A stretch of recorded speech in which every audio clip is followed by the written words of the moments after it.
Gather round, everybody. It's the Worthy of Oz podcast. What's up, Internet? It is officially, today is my birthday. I am 35 today. And so I wanted to go ahead and do an episode on why I'm doing this podcast. And to try to help fellow creatives, creators, if you're thinking about becoming a professional artist, doing it full time for a living, or starting your own clothing brand, or whatever. This is to help you, go through a few points on how to make that possible. So it's not it doesn't seem like such an something that you can't, grasp. I don't know why I'm drawing blanks right now. Maybe I'm nervous. I'm still new to this podcast thing. You know what I mean? So anyways, let's say that, you're a creative person. You like to paint, or you like to design things for clothing. You're ready to take it to the next step and actually turn it into a business or a living, so you can potentially quit your job and just do it full time. So as an artist, like somebody that just paints canvases and things like that, it seems like, how will you ever make enough money to make a living making just canvases? And I'll start with that. You really want to find a product that people are going to actually buy, not just support out of to support you, because the thing is that, and this is what I learned quickly and why I started airbrushing clothing instead of just airbrushing canvases and posters and whatnot. People wanted the clothing more because they'll actually wear it. They'll use it. And so that it's more incentive for them to actually buy it because they actually want it. They want to use it. They want to wear it. They can enjoy it more. I got to admit, even as an artist and somebody that loves art, I have a stack this deep under my bed of posters and different prints and things that I've gotten from artists that I would love to frame all of them and put them up in my house. I just haven't gotten around to it. Again, it's really nice to have something tangible that people can use and enjoy on a daily, and be able to show other people too, because that you'd be surprised how much, when somebody really loves a piece of art, they just want to show everybody. They want to share it. They want everybody to enjoy it. So you want to find a product that people are going to actually buy. Now, a way to make canvases more sellable is to make them cheaper, in my opinion. Like, figure out a way to bust out, $20 canvases or $50 canvases versus two $500 canvases. Simply because you have more odds of selling a bunch of $50, $20, $50 pieces than you do of selling $500 pieces, no matter how good they are. There's just not a customer for every price at the moment. So or there's not a customer for those high ticket items all the time. I've definitely learned that the hard way with just airbrushing hoodies over the years. Everybody loves them, and I've always sold them. They've always sold. But when the starting price is at $250, there's not that many people. Let's say at a festival of 30,000, 50,000 people, there's still not that many people that can buy a $250 hoodie. So I want to make sure that I always have $10, $20, $30 things that can, so people can still support the brand. People can still get something from me, made by me, but don't have to, drain half their paycheck. A way that I gather intel, let's say, or like how I strategize what to make that people will buy, is I base it off of things that I would buy. It is very simple for me.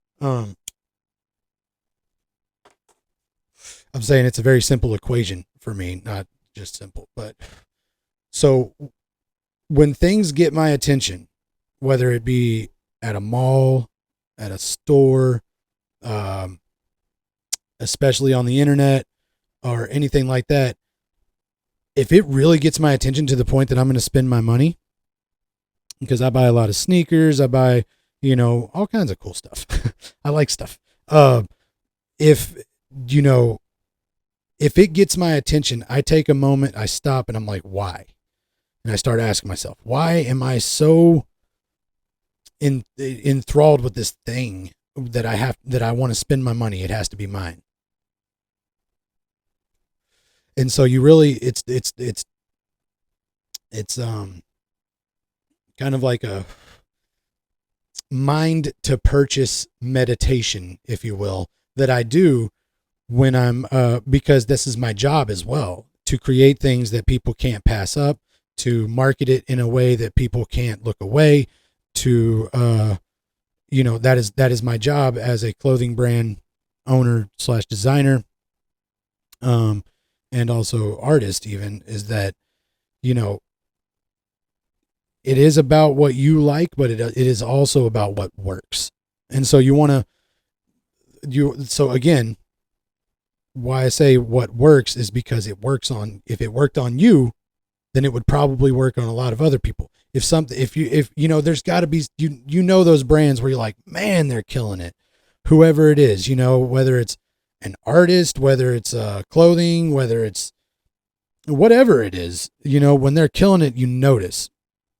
And you're like, if you're trying to start your own thing in whatever market that might be, start paying attention to the people that you pay attention to and really look at how they do it, and don't completely mirror them, but, take notes and really, do it along those lines, like the way that they market, the way that they compose their clothing, the way that they,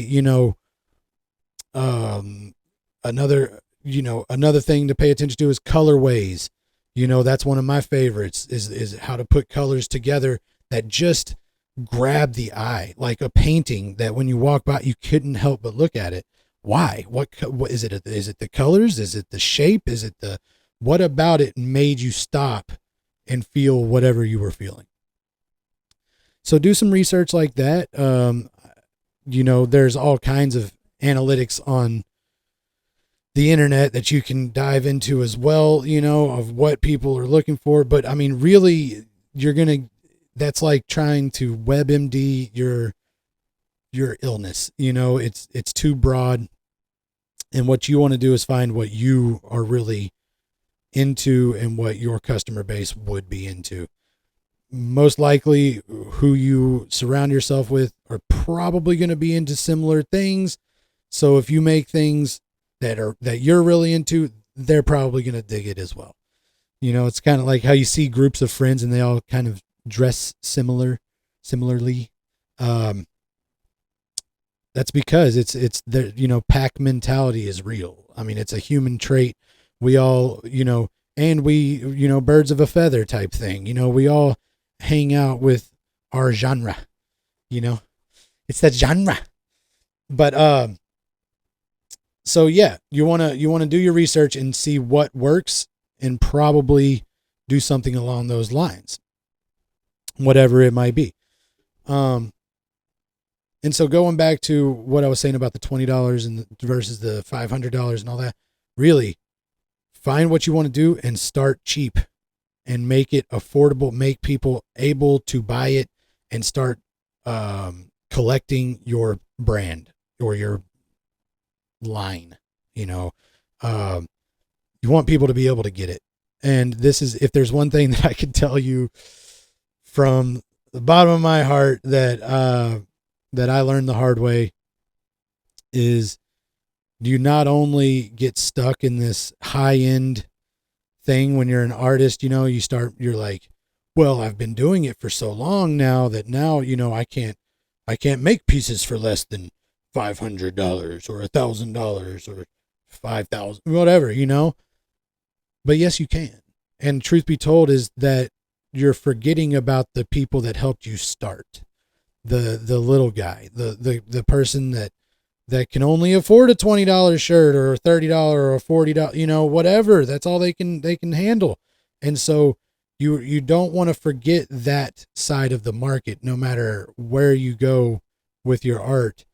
Always make them able to collect something. I definitely recommend that. And again, my grandfather taught me this. He was a car salesman. He was a wizard car salesman. Like, he was like one of those that just, he comes into a car lot, he's manager within a month or within a week. He's running the whole place, and he's just a beast.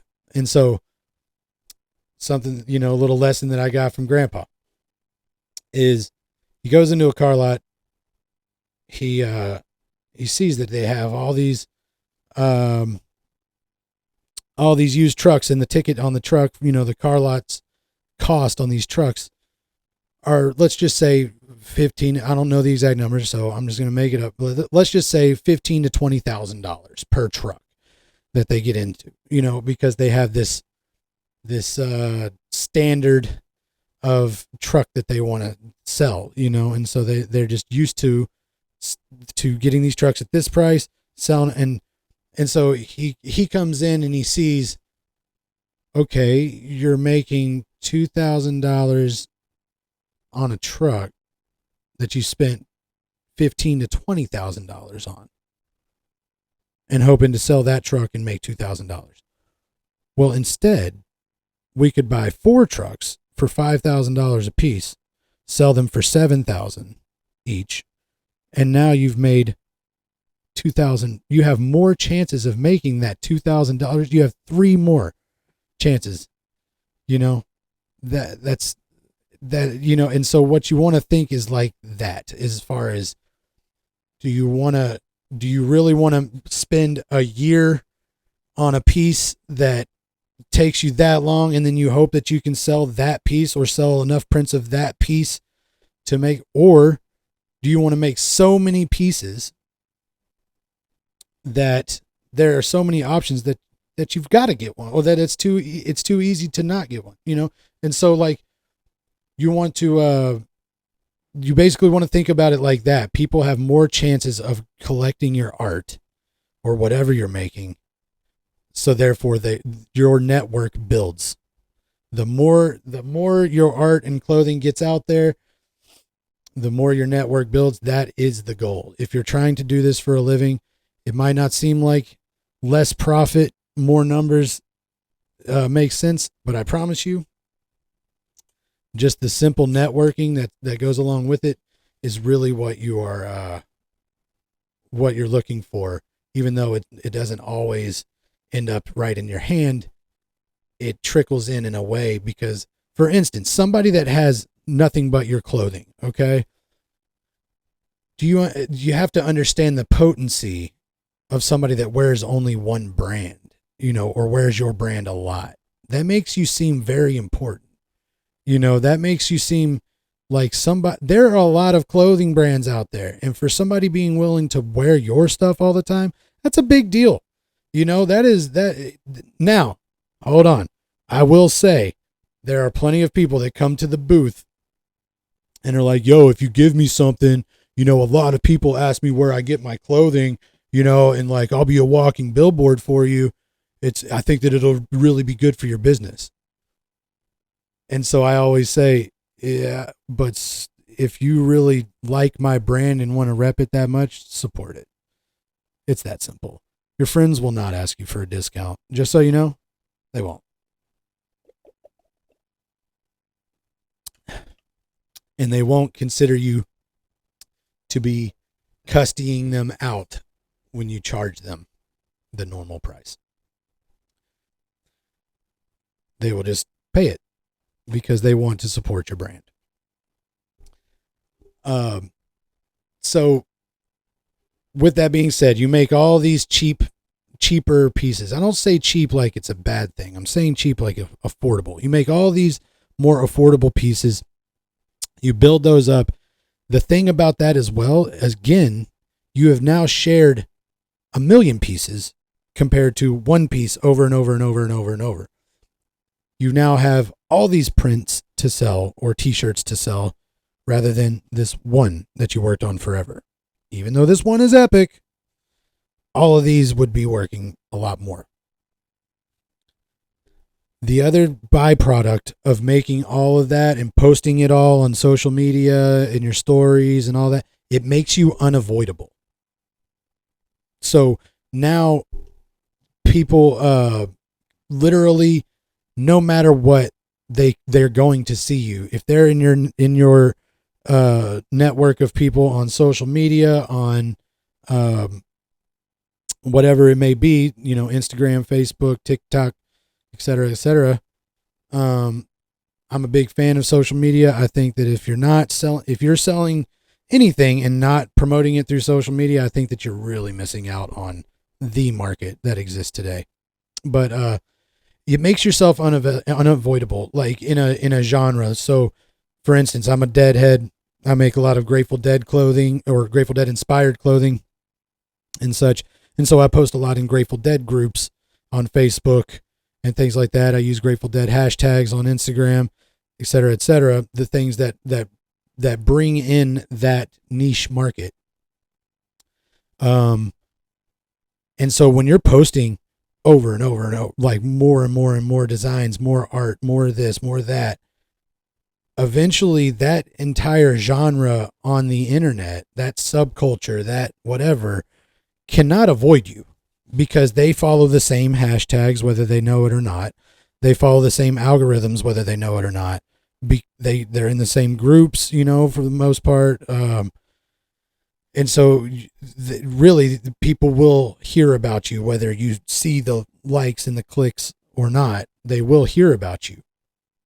And so, you don't want to forget that. You want to remember that, it is going somewhere. Sometimes it doesn't seem like it, because like there are just dead days of the internet. It is crazy, but true that there are just days where I post a straight heater, something just so dope that I know it would, it would crush. Like I just, like you're just so confident, like, man, I can't wait to see the response on this one. And then crickets, just crickets. And, it's just there's so many factors in that as well, as far as what day of the week it is, what time of the day it is. Is there a holiday? Are people working that day? What time and which general time between all of the time zones is better. My best video was me lip syncing to reggae, smoking a joint, and it blew up. And I'm pretty sure I'm really popular in Trinidad. I don't know why, but that market just like loved it, and, I had all kinds of people messaging me from Trinidad asking me to like, help them start their clothing brand and things like that. And I did offer it. I was like, okay, show me your designs. They just didn't have any designs. They basically just wanted me to make clothing for them and be like, yeah, now I have a clothing brand, So yeah, make yourself unavoidable, make it to where, they will see it. And in turn, also, you're making all these pieces. You are also perfecting your craft. You're practicing. And that's the thing, is practicing on one piece, one style, one medium, whatever, what have you, is very limiting. You're not actually putting in hours as far as, because art as a whole has so many facets on how to create it, whether it be like, I would not be able to make the clothing that I make had I not spent 10 years painting. It's just because of colors, picking colors correctly, composure, what is too much, what is too little, et cetera, et cetera, et cetera. And, you spend so much time on so many pieces that, that you learn every it's like you learn every situation there is in art, every texture, every, I don't know. It's hard to explain, but like when you're painting, it's like you start to learn skin, different skin textures, different hair textures, the way that things flow, the perspective, et cetera, et cetera. There's so many facets to art, and like what to learn on how to make it correctly. A man's hand versus a woman's hand, or excuse me, a masculine versus feminine hand. I don't know how to correctly, I don't know what I'm doing. Okay. But, there's so many little tricks that you learn in art that just teach you how to do things when you're designing anything. You can now create anything because you understand what it takes to, sometimes it's not what you think originally, and you learn this like little trick to make it work. And, I won't just keep going on that, but, all I can say is when they say 10,000 hours, you become a master of your craft. It is absolutely true. I don't know about master of the craft at that point, but I will say that it is necessary. I don't know if I'll ever be a master because I use that term very lightly when people try to tell me that I'm a master of I'm like, no, not quite. Absolutely not. No. I see it as you would have to literally have done all of it or be able to do all of it. And I can't do all of it. So therefore, and I feel like I will never be able to do all of it. And I kind of enjoy that fact, that the pursuit will never end. And I enjoy that, that part of art is that it's infinite. You can take, just like clothing, you can take a design, change the colorway, and it's a whole different piece of clothing, and, hours and hours of making more affordable pieces to pay the bills and also to get your art out there, but overall to get more practice, because that's just going to help you make more pieces in the future. If you're not practicing something new every time or pushing your boundaries, pushing the limits, you're just not learning.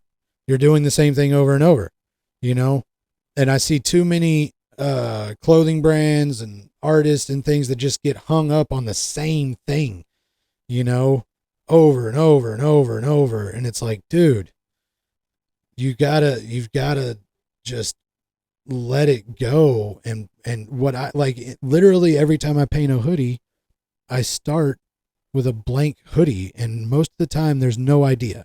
I just stare at the blank hoodie until I do something. I might start with a circle. I might start with whatever it may be, a skull. I might start, and then go from there. Most of the time there's not an idea or a plan. And that's another thing that has pushed me to just making so many one-of-one designs, because it's pretty easy to do it that way when you don't have an idea what you're going to do. So, all right. Now, all of that being said, the next step is to be patient. You just have to be patient. If people aren't supporting it, if people aren't buying, it's just not selling, and you're stocking up more and more, be patient and ask yourself, am I marketing this as best as I can, or am I just like making a post and hoping that social media just all of a sudden decides they love me and they're going to no, you have to literally be hitting, like one of my favorite people I follow, Gary V. You have to be hitting every facet of social media marketing. And I'm not necessarily saying paying for marketing. I'm saying just doing a post, a reel, a story, remixing other reels, sharing other businesses or things that you like, the companies of the materials that you use or equipment that you use, whatever. Be tagging all kinds of people into your network, and then they will share yours, which, thus leads to more followers, more things going on, more network. and eventually more sales. The other thing is are you marketing this correctly? Again, let's take it back to the first thing I was talking about, or whatever, the doing your research. By every time that something gets your attention, stop and ask yourself why. And really maybe even write it down of why does this get my attention? Take a picture of it, a screenshot, whatever. One of my favorite places to go in the world is the mall, because I own a clothing company. I always have to be with the times. I have to be, relevant and try to stay, you can't make the same clothing forever. You always have to stay relevant and keep it fresh. And so the mall is one of the best places, in my opinion, to do, research and development. I literally just go there to walk around, touch things, look at things, take a moment and just look, take photos. And then I go home and go through everything. And then, why do things get my attention? What materials did they use? Where did they start from?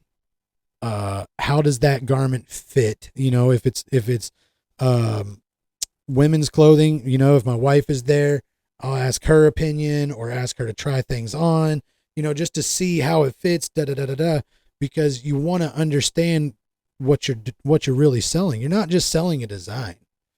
You're selling something that people will potentially wear all the time. And so you want things to fit correctly. That's one of my biggest arguments with the tie-dye world. And shout out to every tie-dye artist out there. For real, start using... I'm sorry. Let me back up. I'm getting passionate. For real, though, start using better cut shirts. You want my advice? Use tall tees for tie-dyes. I understand the tie-dye process makes them shrink. So use tall tees. They're a longer, boxier cut. They make tall tees in normal sizes too. It's not just got to be big and tall. They can be small, medium, large, XL. Yep, they cost more money. But man, I would buy more tie-dyes if they fit me correctly. But not a single one fits me. They're all short, big, boxy. I'm a big shoulder, big chest. I'm a top-heavy dude. I can't be wearing these short, boxy t-shirts. Rant over. Tie-dyer, start using tall tees. That's advice from Worthy Wear. So, the other thing. So if you really are considering it, let's say that you're doing pretty well with your art, but you still have a job. You're still, you're on the fence whether you should quit the job and go full time with your art. I'll put it like this. It's very, in my opinion, it is more worth it to take the chance and fail than to never try at all and wonder if you would have. And so, like, one of my favorite motivational speakers that I listened to, I actually quoted it in my first episode of Worthy of Oz. I quoted it terribly, but he says, it's better to aim high and miss than to aim low and hit. And that, it just speaks so much to me, that it's so true, because not a single thing would have been done on this planet without taking a chance. Seriously, man, you got to think about it. I'm talking all the way back to caveman days. Not a single thing would have been explored if they wouldn't have left the cave or their little area, whatever. You know what I'm saying? Like, everything starts with taking a chance. Another quote from Les Brown is, leap and grow your wings on the way down. And it's so true. Think about a bird, man. A bird is not sitting up there and knowing how to fly before they take that leap. We all use birds as you know, as a metaphor all the time, well, sometimes the birds gotta leave the nest. Oh, the birds gotta leave the nest. Or another quote that me and May, the glass blower here, we were talking about is, how we just overlooked the quote, the air beneath my wings, and you need to get some air beneath your wings. And really think about that for a second. Again, the bird takes a leap out of the nest. It has no clue. Sorry, my notifications. I don't know how to turn them off. A bird has no clue how to fly when it starts falling. But all of a sudden, it gets some air beneath its wings, and it feels that moment of resistance. What is that air? What is that moment of resistance? That's hope. That bird all of a sudden found hope that it's not going to just crash and die. It literally, every single flap, every single gust under that wing is hope. That is the air beneath our wings. Not every single flap is going to make you completely fly. But if you keep flapping your wings, eventually you'll maintain flight. That's all I'm saying is take the leap, keep flapping those wings. Eventually you'll catch some air and you'll translate it into hope, and you'll understand that, this might be possible. The key is to not get comfortable. You start off making art, you're killing it, everything's going great. But then it starts to, you do the same thing over and over and over the same way. You're posting the same way. You're not pivoting with the algorithms. You're not doing, that's another thing to research all the time is what has changed about algorithms of the social media that you're using. Things change. What posts work better? How do they work better? There's plenty of videos on YouTube on how to change how you make your things, your content, to work with the algorithm of today, because it's ever changing. It never stops. It literally never stops. It's software. They're always adding to it, taking away from it, changing it, moving it, So, should you quit your job? So you're selling some art. You're actually, it's starting to tease you with the idea that you could actually live off of it. Should you quit your job? I'm not going to give you job advice, but I will say that you're never going to be a full-time artist by putting in part-time. And so I will say that it's based, it is a choice of whether you want to actually do it every day, and make your actual living off of it, because it requires showing up every day. Just like May that shows up here, she does the sandblasting. I show up. We don't have a boss. We're not in trouble if we don't show up. There is no clock to clock into. There is no, there aren't any repercussions other than the success of our business and our money. And so that's why we show up every day. And that's a decision that you have to make. Are you actually willing to do it every day? Or is it easier to maybe, sometimes, honestly, like sometimes jobs are nice where you can kind of like zone out and just do your job. It's self-employment.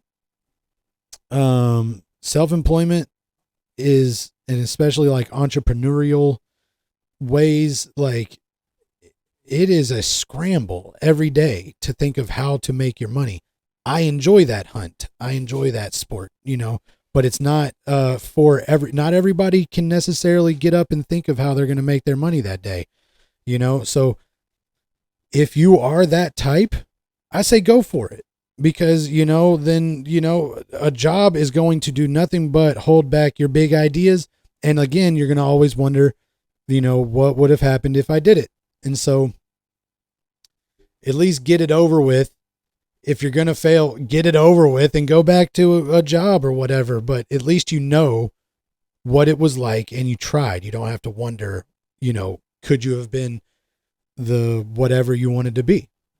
And so I say, if you have something in the back of your mind that you don't want to miss out on in life, just do it and reel it back in if it doesn't work out.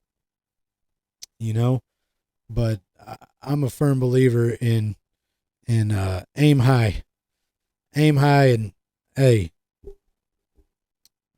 keep aiming high. Like I said, I like goals that I'll never fully achieve. I like goals that like Gary Vee says, he wants to buy the Jets. He's wanted to buy the New York Jets his whole life, but he doesn't know if he'll ever do it. I love that, because you don't want to achieve, you want to always chase that goal. You want to it gives you a reason to get up, a reason to do it again. And so, again, let's just go back through the list real quick. You're going to do, if you're just beginning, you're going to do your research. You're going to start paying attention to what works for you, or like what works on you as far as advertising and marketing goes. Why do things appeal to you? What are every single thing about it and how it was marketed to you?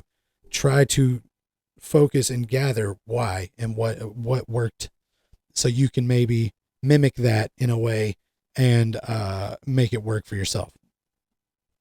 We want to figure out what you want to make, or if you're already making things, make sure that you make a whole line of affordable things that people can start collecting your art, your brand, and then when you bust out the heaters, people don't want to pass those up. They want to make sure that they get the heat too, because they know it's going to only go up in value as you progress.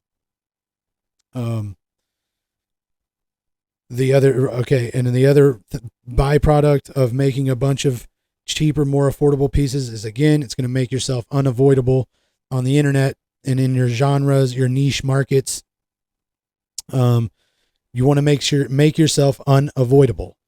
People cannot miss you. They literally are, they're sitting down for their morning coffee, and they can't miss you. They're like, dang, another shirt? Oh man, another painting, another this, another. Yep, they can't miss it.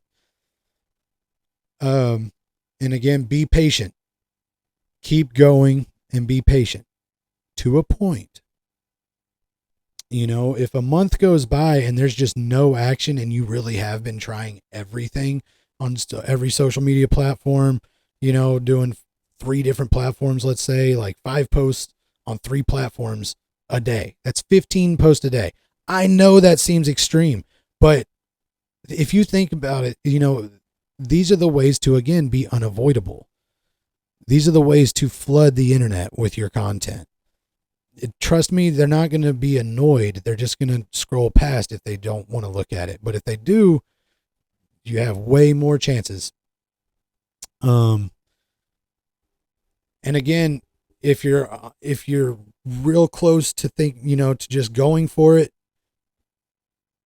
again, leap and grow your wings on the way down. You will find drafts to save you, and you will make it.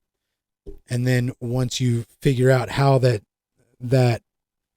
worked out, you can figure out how to do that more, and what about that worked, and what can you do more of, and in that way that will just generate a steady income. You want it to be steady. It doesn't have, you're not gonna get rich, especially selling clothing from the rip. Like, it is not an easy industry. I don't know if you noticed, but everybody is wearing it. Everybody's wearing clothing. So granted, you have really good chances, but obviously the market's pretty saturated. And so you want to remember that, like, if a design didn't sell, make a new one.